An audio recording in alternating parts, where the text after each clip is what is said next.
दोस्तों नमस्कार। आज की कहानी है ननंद रानी हद में रहना, नहीं तो मायके से पत्ता साफ। तो कहानी शुरू करने से पहले जो भी चैनल पर पहली बार आए चैनल को सब्सक्राइब करें और ऑल का आइकन जरूर प्रेस करें ताकि हमारी आने वाली सभी कहानियां आप तक सबसे पहले पहुंचे। तो चलिए शुरू करते हैं आज की नई कहानी।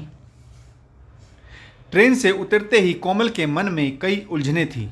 गोद में 2 साल का बेटा और पति के साथ कोमल लगभग 1.5 साल बाद मायके आई थी। स्टेशन से रिक्शा लेकर घर की तरफ रवाना हुई तभी उसकी भाभी का फ़ोन आ गया।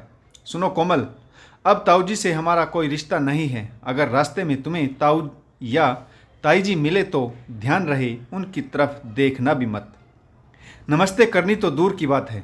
इस तरह कोमल की भाभी नीलम ने उसकी उलझनें और बढ़ा दी। कोमल मन ही मन सोचने लगी, कैसे होगा यह मुझसे। ताऊजी ने कितने लाड प्यार से पाला है हम दोनों भाई बहनों को। पिताजी तो फौज में थे, इसलिए साल में एक बार घर आते थे। वे ताऊजी ही थे जो हम दोनों को अपने कंधों पर बिठाकर मीलों खेतों की सैर कराते थे। कभी थकते भी नहीं थे। वह झाड़ियों से हम दोनों के लिए मीठे मीठे बेर चुनते थे, भले ही हाथों में कांटे चुभ जाते थे।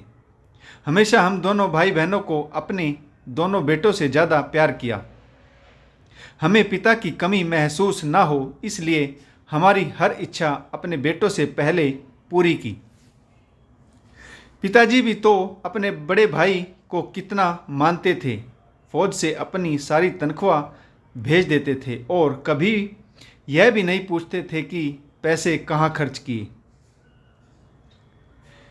ताऊजी ने उन पैसों को बचा बचा कर कितनी सारी ज़मीनें खरीदी और आज वही ज़मीन झगड़े का कारण बन गई। आंख मूंद कर भरोसा करते थे दोनों भाई एक दूसरे पर। माँ और ताईजी में भी बिल्कुल सगी बहनों जैसा रिश्ता था।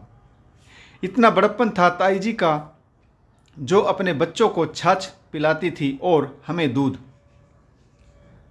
अगर ताईजी मोहल्ले की किसी गली में सामने आ गई तो कैसे नज़रें बचाऊंगी।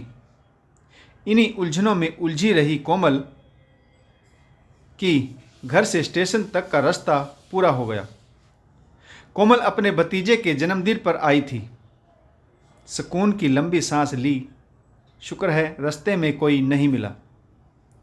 रिक्शा से उतरी तो भाभी स्वागत में खड़ी थी। अंदर जाकर चाय पानी और नाश्ते के बाद नीलम भाभी ने कोमल को अपने बेडरूम में बुलाया और बोली, कोमल, ताऊजी और उनके परिवार से अब हमारा दूर दूर तक कोई रिश्ता नहीं है। पुरानी बाजार वाली तीनों दुकानों का झगड़ा कोर्ट कचहरी तक पहुंच चुका है। तुम यकीन नहीं करोगी ताऊजी के बेटों ने हमारे साथ कितनी बदसलूकी की, कितना बुरा भला सुनाया और ताऊजी सुनते रहे। अपने बेटों को जरा भी नहीं समझाया।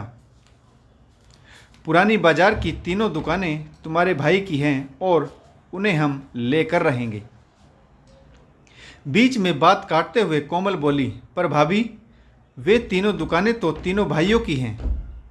मेरा मतलब है 2 दुकानें ताऊजी के बेटों की है और 1 दुकान हमारी। जहाँ तक मुझे याद है कि वे दुकानें तब खरीदी गई थी जब हम संयुक्त परिवार में रहते थे। पिताजी नौकरी करते थे और ताऊजी खेती करते थे। ताऊजी ने ही पिताजी के भेजे हुए पैसों को बचाकर ही दुकानें खरीदी थी। उस समय पर उन्हें बाबूजी के नाम करवा दिया था, परंतु हमने यह हमेशा सुना है कि वे दुकानें तीनों बेटों की हैं। ताऊजी खेत में काम करते थे तो इसका मतलब यह तो नहीं कि वह कुछ कमाते ही नहीं थे। पिताजी बाहर अपना फ़र्ज निभाते थे तो ताऊजी ने भी अपना फ़र्ज बखूबी निभाया है। अगर माँ बाबूजी होते तो यह झगड़ा बढ़ना ही नहीं था। वो ताऊजी का बहुत सम्मान करते थे। उनकी अकस्मात मृत्यु के कारण वे जमीन ताऊजी के बेटे और भाई के नाम नहीं करवा पाए और यह झगड़ा बढ़ गया। यह सुनकर नीलम भाभी गुस्से से तिलमिला गई। देखो कोमल, तुम्हें यहाँ कोई राय देने के लिए नहीं बुलाया है। अपनी समझदारी अपने पास ही रखो। हमें पता है क्या करना है। तुम सिर्फ इतना समझ लो कि अब उस परिवार से हमारा कोई वास्ता नहीं है। मैं जानती थी कि तुम ताऊजी की लाडली हो और उनका ही पक्ष लोगी, लेकिन मेरी एक बात कान खोल कर सुन लो। अगर मुझे यह पता लगा कि तुमने कभी भी ताऊजी या उनके परिवार से बात की है तो मायके से अपना पत्ता कट समझना। भाभी की इस बात से कोमल का गला रुंध गया। आज पहली बार एहसास हुआ कि मायका माँ बाप से होता है। माता पिता की मृत्यु के बाद बेटी के पीहर आने जाने और बोलने बतलाने पर भी शर्तें लागू हो जाती हैं। न चाहते हुए भी कोमल को भाभी की बातों में अपनी स्वीकृति देनी पड़ी और अगले दिन वह बहुत सारी शर्तों के साथ विदा हुई। इसके बाद कोमल का पीहर में आना जाना ना के बराबर रह गया।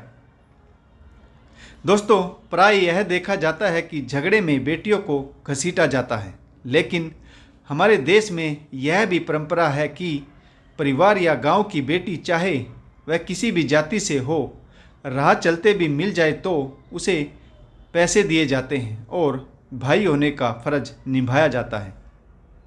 यह परंपरा इसी बात पर है कि बेटियां सबकी बराबर होती हैं और उन्हें इस तरह के झगड़ों में नहीं घसीटना चाहिए और उन पर किसी तरह की बंदिशें नहीं लगानी चाहिए।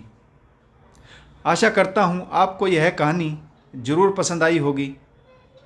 अगर आपको यह कहानी पसंद आए तो कमेंट्स करके ज़रूर बताइएगा।